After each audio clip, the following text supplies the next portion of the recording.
Bismillahirrahmanirrahim. Assalamu alaikum. Today I would like to draw your attention to my favorite subject, physics. You may have heard many words like force, gravity, relativity, quantum, force, energy, thermodynamics.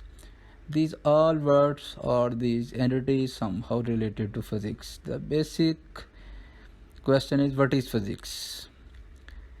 What branches do it have? What are the areas which comes under the physics? Today I like to introduce to the areas of physics, applications of physics, types of physics, branches of physics, and some other things. First of all, let's get a bird's eye view on today's lecture. What is physics? Physics, quantum physics, relativistic physics, interdisciplinary areas of physics, the future. What is physics? Physics क्या है? हमने इससे पहले जितने भी word सुने, force, energy, work, ये किसी ना किसी तरीके से फिजिक्स के साथ रिलेट हो रहे हैं. तो फिजिक्स है क्या? फिजिक्स की क्या डेफिनेशन है? एक अगर डेफिनेशन को हम देखें, a natural science that deals with energy and matter and their relationship. ये वो नेचुरल साइंस है जो एनर्जी और मैटर को स्टडी करती है और इनका आपस में क्या रिश्ता है इस चीज़ को स्टडी करती है.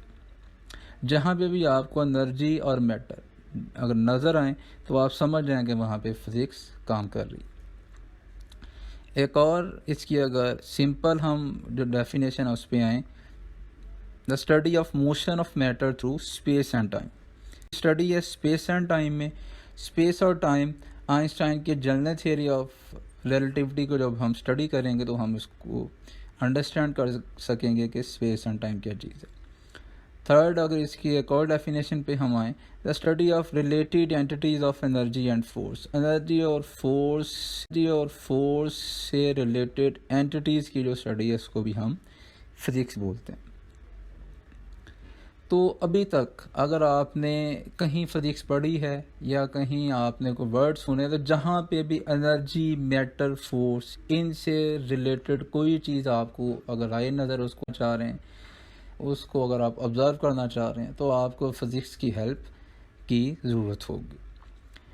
फ़िज़िक्स को वैसे तो कई ब्रांचेस आपने पढ़ी होंगी, heat, sound, optics, waves, thermodynamics, fluid dynamics, काफ़ी सारी ब्रांचेस पढ़ी होंगी. लेकिन पूरे सब्जेक्ट की अगर बात करें तो फिज़िक्स को हम तीन कैटेगरीज़ में डिवाइड करते हैं. क्लासिकल फ़िज़िक्स सबसे पहली कैटेगरी है. दूसरी कैटेगरी क्वांटम फ़िज़िक्स आएगी. थर्ड कैटेगरी रिलेटिविस्टिक मैकेनिक्स आएगी. तो क्लासिकल फ़िज़िक्स सबसे पहला पोर्शन. स्टैंडर्ड फ़िज़िक्स 20वीं सदी से पहले वाली फ़िज़िक्स, इसलिए इस वजह से इसे ओल्ड फ़िज़िक्स भी बोला जाता है.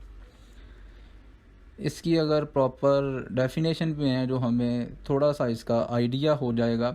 The branch of physics which deals with motion of objects of bigger sizes travelling at speed much less than speed of light. ये फिज़िक्स की वो ब्रांच है जो उन ऑब्जेक्ट्स की मोशन को स्टडी करती है, डील करती है, जिनके साइजेस बड़े हैं, जो कि हमें नेकेड आई से जो है वो नज़र आएंगे, और उनकी जो ट्रैवलिंग स्पीड होगी वो स्पीड ऑफ लाइट से मच लेस होगी. इन अदर में इसको डिफाइन करें. When we talk about classical physics, it deals with the motion of objects of big sizes traveling at low speed. Big sizes objects traveling at low speed. इसकी जो study है वो classical physics है. Newtonian physics भी इसे बोला जाता है. इसलिए इसे न्यूटोनियन फिजिक्स बोला जाता है क्योंकि क्लासिकल फिजिक्स में हमें जो मेजर जो हमें एक छाप नज़र आएगी वो सर आइजैक जो है वो न्यूटन की नज़र आएगी. क्लासिकल फ़िज़िक्स के अंदर कौन कौन से एरियाज़ आ रहे हैं? तो अभी तक अगर आपने जो बेसिक फ़िज़िक्स पढ़ी है, हाई स्कूल फ़िज़िक्स पढ़ी है, छोटी क्लासेस में जो आपने जो फ़िज़िक्स पढ़ी है, वो मेनली आपने सारी जो क्लासिकल फ़िज़िक्स पढ़ी है. किनेमैटिक्स ब्रांच इसी की है, डायनेमिक्स ब्रांच इसी की है, इलेक्ट्रोमैग्नेटिज्म ब्रांच इसी की है, फ्लूइड मैकेनिक्स ब्रांच इसी की है। ऑप्टिक्स के चंद ब्रांचेस मैंने लिखी हैं जो कि क्लासिकल फिजिक्स की ही सब ब्रांचेस हैं। Second portion quantum physics. Quantum physics कौन सी फिजिक्स है? तो इस सबसे जो पहली बात इसके बारे में वो मैं कहूँगा दैट इज़ पोस्ट 1900 फिजिक्स, 20वीं सदी के बाद वाली फिजिक्स, इसको हम क्वांटम फिजिक्स भी बोलते हैं। डेफिनेशन पे है, the branch of physics which deals with motion of objects of microscopic sizes travelling at speed approaching to speed of light. ये फिजिक्स की वो ब्रांच है जो उन ऑब्जेक्ट्स की मोशन को स्टडी करती है जिनके साइजेस वेरी स्मॉल है, हमें नेकेड आई से नहीं नज़र आ रहे, और उनकी जो ट्रैवलिंग स्पीड है ये स्पीड ऑफ लाइट को अप्रोच करती है। क्लासिकल फिजिक्स हमारे पास कौन सी ब्रांच थी? जो बिग साइजेस के ऑब्जेक्ट और लो स्पीड पे ट्रैवल करे उनको डील कर रही है। क्लासिकल फिजिक्स एक्सप्लेनेशन नहीं दे पाती, वहाँ पे फिर क्वांटम फिजिक्स से हमें उनकी जो मोशन है, उसकी जो वो सारे इफेक्ट्स हैं उसको अंडरस्टैंड करना पड़ता है। इसको मॉडर्न फिजिक्स भी बोला जाता है। पोस्ट 1900 है, 20वीं सदी के बाद वाली फिजिक्स है। जिस तरह मैंने बताया कि क्लासिकल फिजिक्स को ओल्ड फिजिक्स बोला जाता है और क्वांटम फिजिक्स को मॉडर्न फिजिक्स बोला जाता है। क्वांटम फिजिक्स के अंदर कौन कौन से एरियाज आ रहे हैं जिनको ये डील कर रही है जी? एटॉमिक थ्योरी, नील्स बोहर ने जो मॉडल दिया था वो क्वांटम फिजिक्स, क्योंकि मैक्स प्लैंक की थियरी 1900 में आ चुकी थी।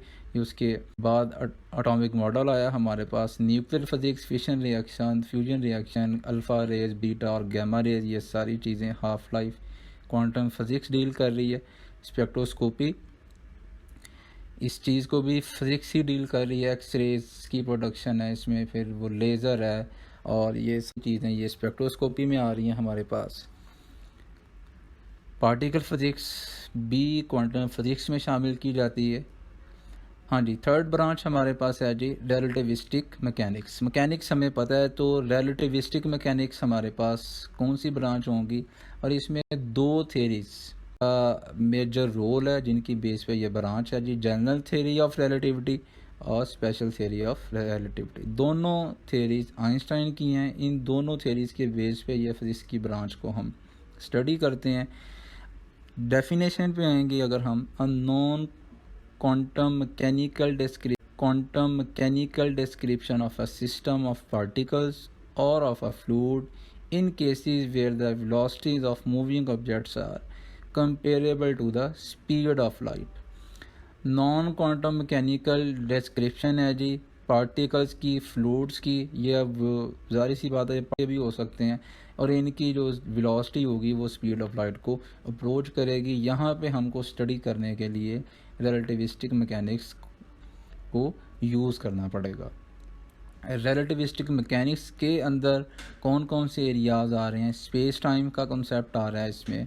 रिलेटिविस्टिक क्वांटम मैकेनिक्स है जो कि क्वांटम फिजिक्स और रिलेटिविस्टिक मैकेनिक्स दोनों की ओवरलैपिंग है। उसके बाद क्वांटम ग्रेविटी का कॉन्सेप्ट भी इसी में ही आ रहा है। हाँ जी, उसके बाद inter disciplinary areas of physics बाकी अदर साइंसेस सब्जेक्ट्स के साथ ओवरलैप करके कौन कौन सी ब्रांचेस दे रही है। फिजिक्स जब एस्ट्रोनॉमी के साथ ओवरलैप करती है तो एस्ट्रोफिजिक्स है हमारे पास। बायोलॉजी के साथ ओवरलैप करके बायोफिजिक्स, केमिस्ट्री के साथ केमिकल फिजिक्स, जियोलॉजी के साथ जियोफिजिक्स और इंजीनियरिंग फिजिक्स। यहाँ पे हमें फिजिक्स को लाजमी अंडर कंसिडरेशन लेके आना पड़ेगा।